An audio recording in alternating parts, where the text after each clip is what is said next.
It's 1999, Okay. and the whole world is watching this live television broadcast. Oh, right. The big Fox special. Exactly. An archaeological team is basically pumping thousands of gallons of water out of this subterranean chamber, deep beneath the Giza plateau. Right. And the cameras pan over this massive, 30-ton stone sarcophagus. And the man in charge of the excavation, the most recognizable face in Egyptology, stands there before the cameras. Zahi Hawass. Yeah. And he declares it the symbolic resting place of the underworld god Osiris. It was a huge media event. It really was. He presents it as this monumental find, but eventually the public is just told a very simple, tidy story. That they opened the sarcophagus and it was empty, right? Yep. Perfectly immaculately empty. Yeah. Case closed, nothing to see here. But then 8 years later, something completely contradicts that. Which is exactly why we're doing this deep dive today. Right, because a formal academic paper detailing that exact excavation gets published. On a Harvard University portal, no less? Yeah, and the paper has that very same leading Egyptologist listed as an author. And what does it say? It explicitly documents that the sarcophagus was not empty at all. Wait, really? Yeah, they found artifacts, and more importantly, they found the remains of a skeleton.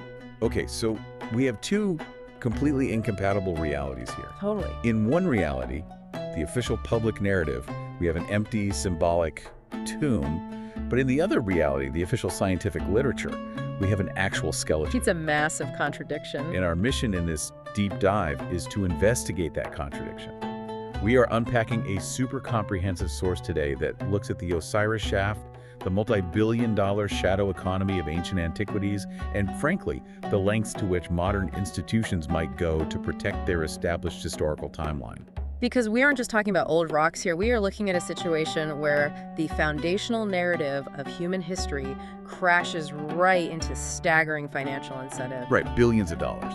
Exactly. We're examining official documents, missing physical evidence, and these glaring public denials that basically force us to ask a really uncomfortable question. Which is? Are we dealing with staggering academic incompetence, or is this a highly coordinated, intentional concealment? Well, to really grasp how absurd this whole contradiction is, we first have to take you, the listener, down into the physical reality of the Osiris Shaft itself. You really have to understand the sheer logistical impossibility of what is buried down there. Okay, let's unpack this, because the general public has absolutely no idea this structure even exists. Most people have never heard of it. It remains largely hidden from view, both physically and administratively. It's located directly beneath the Sphinx's causeway, right? Like sitting in the bedrock between the Great Sphinx and the Second Pyramid. Yeah, right under their feet. But there's no signage, no public tour schedule. You can't just buy a ticket at the kiosk. Not at all. Access requires navigating this intense bureaucratic labyrinth to secure special permission from the Egyptian ministry. Which you can only even ask for through heavily vetted, licensed Egyptian tour guides. Right, and you have to pay a massive access fee. Oh, massive. You're looking at anywhere from $500 to $750 per person. Just to get the gate unlocked. Exactly. It is highly restricted. And when you do finally get past that gate, you aren't walking into a building. No, you are descending nearly 100 feet straight down into the solid limestone bedrock of the Giza Plateau. And the geology of that specific area is crucial to understanding the anomaly here. Because it's not soft stone, right? No, the Giza Plateau is composed primarily of the Malkatam Formation. It is a very dense, massive limestone. So carving into it is not like digging into dirt or soft sandstone. No, but the mainstream archaeological consensus maintains that this whole subterranean complex was excavated using copper chisels and stone pounders. Which our source rightly calls completely absurd. I mean, let's just dwell on the physics of that for a second. Yeah, please do. Copper is a soft metal. If you strike solid Malkatam limestone with a copper chisel, the chisel deforms almost instantly. It just flattens out. Right, so to make it work at all, you have to constantly anneal the copper.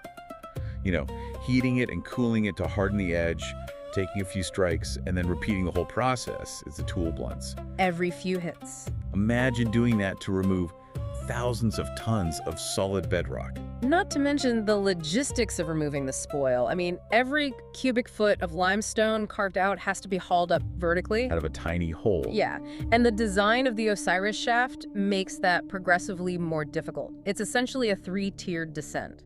So walk us through it. You go through the gate, and then what? Well, the first shaft drops about 12 feet down. Okay, that's like a story in a building. Right. It drops into a vestibule chamber. That first level acts almost like a staging area in the rock. 12 feet down is impressive, but it's just the entryway.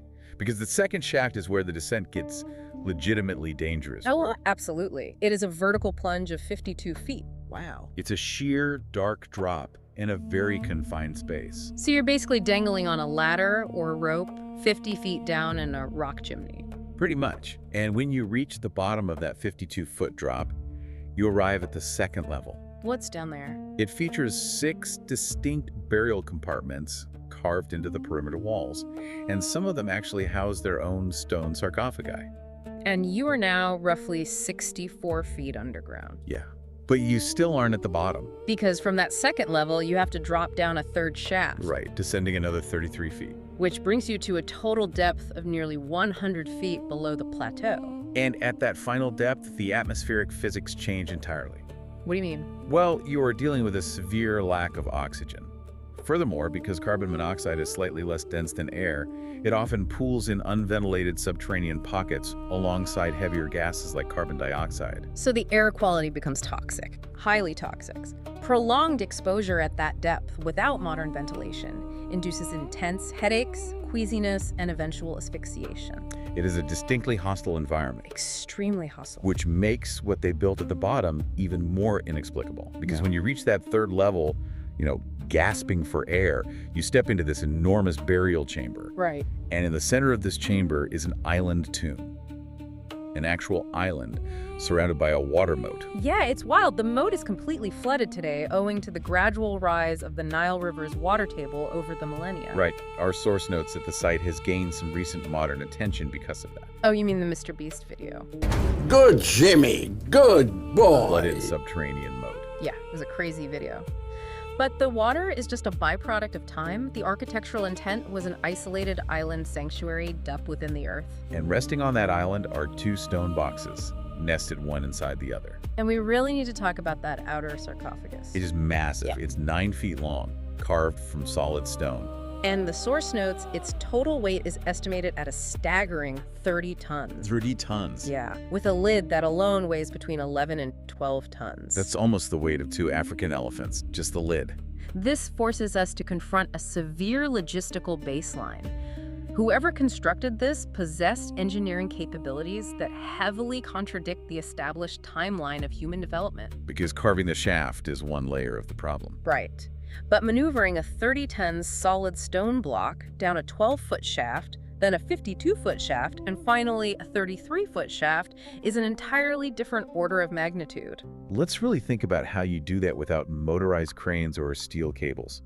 I mean, how do you lower a 30-ton block 52 feet straight down a narrow rock chimney? It's nearly impossible. The friction alone would tear ancient hemp or papyrus ropes to shreds. And if the ropes snap, that block free falls and shatters. Not to mention likely crushing anyone working below. Right. The clearance is incredibly tight. The precision required to lower it, level it, and position it perfectly onto an island surrounded by a moat. In an environment where your workers are actively suffocating from carbon dioxide buildup? Yes, it is an engineering nightmare. It requires a mastery of mechanical advantage like pulleys, counterweights, and structural shoring that mainstream history simply does not afford to the builders of that era. Yet the physical reality of the 30-ton box sitting on that island is indisputable. It is there. It's sitting right there. And the assumption, logically, would be that a structure requiring such a Herculean, perilous effort must have been designed to protect something of supreme importance. Exactly. You don't build a subterranean fortress unless you were guarding a very important king or something incredibly valuable. Right. Which brings us to the modern rediscovery and that 1999 television special we talked about. The Fox network broadcast, it was massively hyped. And the star of the show was Dr. Zahi Hawass. Right. Now, Dr. Hawass is the central figure in this narrative. For decades, he served in various capacities as the ultimate gatekeeper of Egyptian antiquities. He eventually became the Minister of State for Antiquities Affairs, didn't he? Yes. He controlled access, he controlled the excavations, and he controlled the narrative. Good Jimmy, good boy.